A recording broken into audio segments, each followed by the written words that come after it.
Y dándole una idea, cuando usted tenga un espacio así, una escalera que no tenga barandales, usted puede conseguir estos palos 2x4. Este mide 5 pies y 10 pulgadas a ambos lados, y puede conseguir estos palitos de 3 pies en Home Depot o una ferretería, o fabricarlos con 2x4 y darle la forma con un router que viene con una herramienta para madera, y darle esta forma.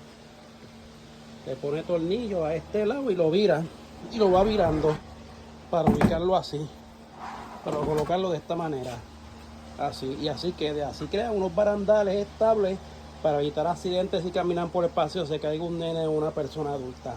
Igual lo puede hacer allá, y como yo lo tengo allá, que estoy arreglando esto es otro tip para que tenga una idea de barandales así, hecho por usted mismo, 2x4, y palitos usted puede fabricar o conseguirlo en una ferretería. Bendiciones.